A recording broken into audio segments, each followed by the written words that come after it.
बाबा ने बताया, बड़ी सरलता के साथ आपको बता दे रहा हूं। बोले तामसय अधिक, तामसी प्रवृत्ति अगर ज्यादा बढ़ जाए, बात समझ में आ रही है? 3 गुण होते हैं, तमोगुण, रजोगुण और सत्वगुण। जैसे आप लोग कथा में बैठे हैं ना, अब आपको एक विशेष फायदा हो रहा है। क्या फायदा हो रहा है? आपका तमोगुण नीचे दब रहा है, रजोगुण नीचे दब रहा है और सत्वगुण बढ़ रहा है। अब इससे फायदा आपको क्या होगा जानते हो? आपकी बीमारियां कम हो जाएंगी। आप में जो द्वेष है, जो ईर्ष्या है, जो क्रोध है, जो दर्द का जड़ है, वो मिटना शुरू हो जाएगा। अब आपके अंदर श्रद्धा बढ़ेगी, भक्ति बढ़ जाएगी, ज्ञान बढ़ जाएगा, वैराग्य बढ़ जाएगा, सत्वगुण बढ़ जाएगा, संस्कार बढ़िया आ जाएगा। तो जहां ही जाओगे वहीं आपका सम्मान बढ़ जाएगा। बोले तामस अधिक, रजोगुण थोड़ा, कलि प्रभाव विरोध चहुरा। अब यहाँ बैठे हो ना, अभी आपको कोई धक्का मार दे, झगड़ा नहीं करोगे, अरे भाई। और जो जिससे धक्का लगेगा वो खुद ही आपसे, भैया क्षमा करना, धक्का लग गया। क्यों? उसके दिमाग भरा हुआ, हम कथा सुनने बैठे हैं, हमसे गलती ना हो जाए। और आपको भी लगा है कि अगर कोई गलती कर दिया क्षमा कर देना, कथा में बैठे हैं। अपने आप देखो सत्वगुण बढ़ रहा है ना, सतयुग आया हुआ है यहाँ। और अभी बाहर जाते रहो, 2 बार पीछे से कोई हारन बजा देना, दिमाग खराब हो जाता। खड़ी करो इसके सामने, बार बार हारन बजा रहे हो, तामसी प्रवृत्ति बढ़ी है। तो जब यहाँ आ जाओगे, तो जब आप ध्यान दें, भोजन वो करें जिसमें सत्वगुण बढ़े, शास्त्र वो पढ़ें जो सत्वगुण बढ़ाए, संगत उसकी करें जो सत्वगुण बढ़ाए, तो आपके अंदर सतयुग आ जाएगा। और अगर सत्वगुण नीचे हुआ, रजोगुण बढ़ गया, तो आप जान लीजिए कि त्रेता युग में जी रहे हैं। और अगर आपका रजोगुण दब गया और तमोगुण बढ़ रहा है, रजोगुण भी साथ में लगा हुआ है, तो द्वापर में आ गए। और अगर आपका तमोगुण ज्यादा बढ़ गया, रजोगुण घट गया और सत्वगुण आपके अंदर से हमेशा के लिए हट गया, तब आप कलयुग में जी रहे हैं। बोले तामस अधिक, तामसी प्रवृत्ति बढ़ गई ज्यादा, और रजोगुण थोड़ा, सत्वगुण एकदम से गायब हो गया, सत्वगुण रह ही नहीं गया। तो क्या हो गया? अरे कलि प्रभाव विरोध चहुरा। तो नारद जी ने देखा और भक्ति माता को बताया, नारद बाबा ने, कि आपके बेटे दोनों जो पुत्र हैं, ज्ञान और वैराग्य, कलयुग के प्रकोप के कारण ये मूर्छित हो गए हैं। तो कहा महाराज कलयुग आया कैसे? कहा राजा परीक्षित ने आने दिया। तो राजा परीक्षित के ऊपर नाराज हो रही थी भक्ति माता। तब तक नारद जी ने कहा, अरे नहीं नाराज मत होइए, कलयुग में 2 गुण बड़ा विशेष गुण है, ध्यान देना, बहुत बड़ा विशेष गुण है। हम आपको कथा से वो विधि बता दूंगा, सिखा दूंगा कि जिससे आप परेशान हो रहे हैं वही आपको सुख देने लगेगा। ये दिखाएगी कथा, चाहे जो भी हो। जिस बीमारी से आप दुखी हैं वही बीमारी आपको सुख देना शुरू कर देगी। ये कथा सिखा देगी आपको। जिससे आप दुखी हैं, ध्यान देना, एक विशेष बात बता देना हूं, ये आयुर्वेद का नियम है, जिस पदार्थ के खाने से जो बीमारी पैदा होती है, उसी पदार्थ को खाने से वो बीमारी ठीक भी हो जाती है। सारी बीमारियां जहां से पैदा होती हैं वहीं से ठीक भी होती हैं। एक बात बताऊं, एक होता है जंगली बिच्छू, अगर वो डंक मार दे तो आदमी मर जाए, इतना विषैला विष होता है। और वो जंगली बिच्छू, उसकी दवा क्या है? अगर किसी को बिच्छू डंक मार दिया, अब उसकी दवा क्या है बनेगी जानते हो? वो बिच्छू किसी पत्थर पर अगर डंक मार दे तो पत्थर काला पड़ जाता है, इतना विष होता है। और उसी पत्थरवा को लेकर के, जिस पत्थर पर वो जंगली बिच्छू डंक मारा है, पत्थर काला पड़ गया है, उसी को जो वैद्य होते हैं उसी पत्थर को पहचान करके तोड़ लेते हैं और उसी को घिस करके, कहीं बिच्छू डंक मारा उसी को घिस के लगा दिए, बिच्छू का विष उतर जाता है अपने आप से, विष को मार देता है। तो राजा परीक्षित कलयुग को लाए तो ये जो नारद जी हैं, नारद जी ने कहा कि कलयुग में 2 गुण विशेष गुण होता है। भक्ति माता घबराइए मत, कलयुग में बड़ा गुण भी है। कहा क्या? जैसे आज हम लोग इतना गलती कर दे रहे हैं, इतनी गलती अगर द्वापर में कर दें, त्रेता में कर दें, सतयुग में कर दें तो हजारों जन्म नरक में भोगना पड़ जाता था। अरे किससे गलती नहीं हो रही है? हम दूसरे की क्या बताएं, हमसे खुद ही बहुत बड़ी गलती हो जाया करती है। लेकिन भगवान की कृपा, कलयुग महाराज की कृपा की बचे हुए हैं। नहीं ऐसी गलती करने पर दूसरे युग में जरा सी गलती किए न कि गए काम से, लेकिन कलयुग महाराज क्षमा कर देते हैं। और कलयुग में 2 विशेषता है। क्या? कलयुग की 2 विशेषता है। क्या? एक विशेष विशेषता बता दे रहा हूं। बोले कलयुग केवल हरे नाम यधारा,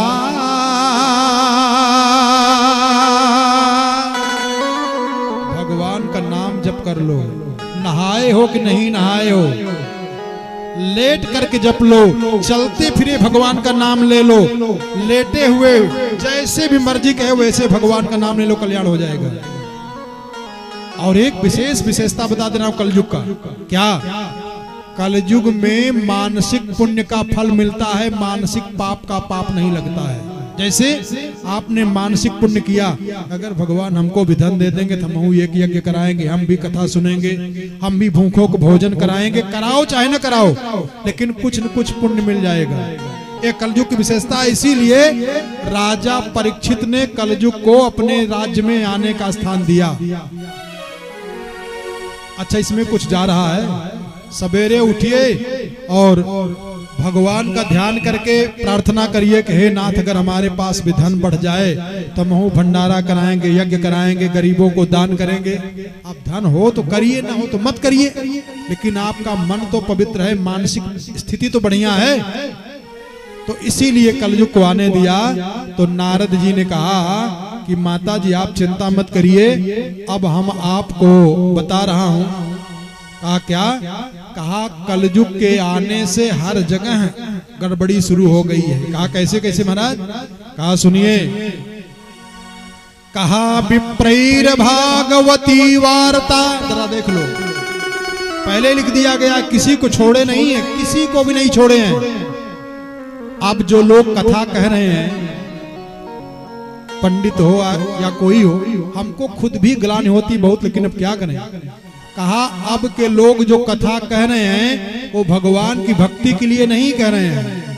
बोले विप्रैर भागवती वार्ता, गेहे गेहे जने जने, तो कर्ण लोभे न कारिता, कथा सारस्ततो गतः। धन के लोभ में कथा कह रहे हैं, इसलिए कथा का जो सार है, जो तत्व है, वो चला गया। और बोले काम क्रोध महालोभ, कामी है, क्रोधी है, महालोभ से ग्रसित हैं। और ते तिष्ठन्ति तीर्थेषु, वो क्या किए? कहा भैया चलिए, दान पुण्य करने वाले लोग तीर्थ में आएंगे, दान करेंगे, पैरों छुएंगे, पैसों कमाएं, दुइनों काम करें। इसलिए वहां का जो फल है तीर्थ का, वो चला गया। तो भक्ति माता को नारद जी ने समझाया कि आप चिंता मत करिए, आपके पुत्रों को हम ठीक करने का प्रयास करेंगे। भक्ति माता ने कहा महाराज कैसे? तो कहा कथा सुना करके। तो भक्ति माता ने प्रणाम किया किनको? देवर्षि नारद को। बोले जयति जगति माया, यस्य कायाथवस्ते, वचन रचन में कम केवलम चाकलय्य। बोले ध्रुव पदम पिया तो यत्कृपा तो ध्रुवोयम, सकल कुशल पात्रम ब्रह्मपुत्रं नतास्मि। हे ब्रह्मा जी के मानस पुत्र, मैं आपको प्रणाम करती हूँ, आप हमारे पुत्रों को ठीक कर दीजिए। आपको भी बता रहा हूँ, सावधानी पूर्वक समझ लें। नारद जी ने क्या किया, एक बड़ी बात बता दे रहा हूँ। इतनी श्रद्धा और भक्ति के साथ आप लोग कथा में आए हैं, इसलिए एक मंत्र बता दे रहा हूँ। नारद जी ने क्या किया, भक्ति रो रही हैं, उनके दोनों पुत्र ज्ञान वैराग्य मूर्छित हैं। तो नारद जी ने क्या किया, कहा वृथा खेदय से बाले, अहो चिंता तुरा कथम, मौनि श्री कृष्ण चरणाम भोज, स्मर दुखम गमिष्यते।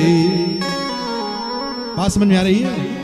भगवती के और भगवान के कमलवत चरणों का स्मरण कर लीजिए, दुखम गमिष्यति, दुख चला जाएगा। और प्रेमी श्रोता हो, बता दे रहा हूं, दुख जाता कैसे है जानते हो? कई प्रकार है। एक तो भगवान के और भगवती के कमलवत चरणों का स्मरण कर लीजिए, आपके जीवन से दुख चला जाएगा। और एक सरल साधन बता दे रहा हूं, दुख भाग जाएगा। कब? कथा के उदाहरण से बता दूं। जब भगवती सीता के सामने रावण ने नकली राम लक्ष्मण को मार करके मुर्दा गिरा करके दिखाया, कहा देखो तुम्हारे पति और देवर का मैंने वध कर दिया। हनुमान जी अशोक वाटिका में गए, वृक्ष पर हैं मुद्रिका लेकर के। सीता माता मरने के लिए तैयार हो गई हैं। त्रिजटासन बोली कर जोरी, मात विपत संगनित मोरी, आन काठ रच चिता बनाई, मैं चिता बना लेती हूँ और आप अग्नि लगा दीजिए, मैं जल करके मर जाऊं। अरे दुसह बिरह अब नहीं सही जाई।